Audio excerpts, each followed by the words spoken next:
Welcome to The Explainer. So, today we're tackling something absolutely crucial: the real difference between people who constantly evolve and, well, those who just kind of get stuck in a rut. And you know what's fascinating? The answer isn't just in your head, psychologically speaking. It's actually deeply, physically biological. We are jumping straight into the fascinating biology of how we learn, really looking at the architecture of how our brains are built to conquer new challenges. Okay, let's dive right into this. The absolute fundamental engine of human potential is something called neuroplasticity. Picture this. Every single time you practice something difficult, that stuff that really frustrates you, your brain actually goes to work. Neurons fire together, connecting and physically building stronger, more resilient pathways. So, that difficulty you're feeling, it's not a sign of failure at all. No way. It's the exact biological trigger your brain needs to build a brand new road. And this brilliantly illustrates the ultimate takeaway from all this hard science. Your brain literally rewires itself. Literally, when you tackle a really tough task, you're not just, memorizing abstract information. You are actually acting as the architect of your own biology. To put that into perspective, the person you are before attempting a difficult task is structurally, physically different from the person you are after. How cool is that? Moving on to Section 1, shifting your internal dialogue. We're going to look at moving from Max to Leo. Let's see how this hard science applies to how we actually speak to ourselves.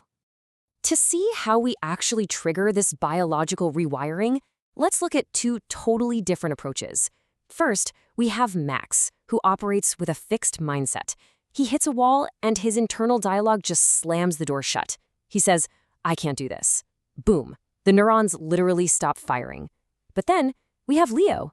Now, Leo hits the exact same wall, feels the exact same frustration, but he modifies his statement just a tiny bit. "I can't do this yet."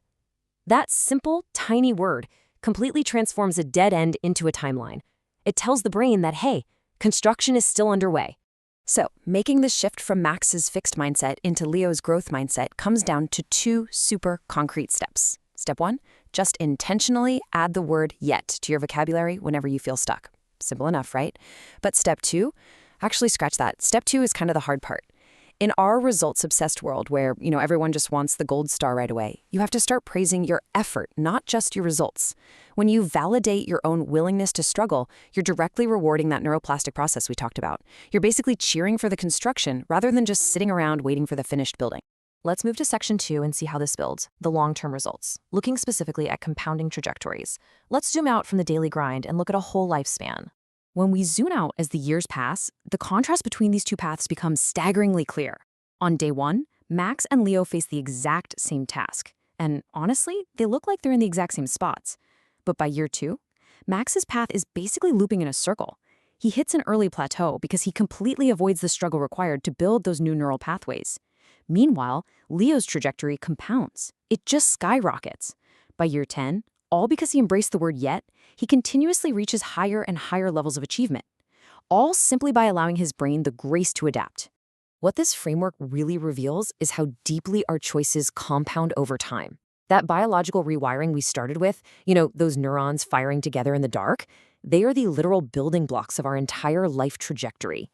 Choosing to say yet isn't just some cute linguistic trick. No, it's the absolute difference between a path that loops in a safe, comfortable circle and one that continually, endlessly expands. The mindset you choose truly determines the life you live. So what does this all mean for us? Well, I want to leave you with a direct question to really reflect on. Think about the hardest challenge you faced in the last 24 hours and pay attention to the internal dialogue you used right when that frustration hit. Which mindset did you use today? Did you completely shut the door, or did you leave it open for growth? Keep that floating in your mind this week.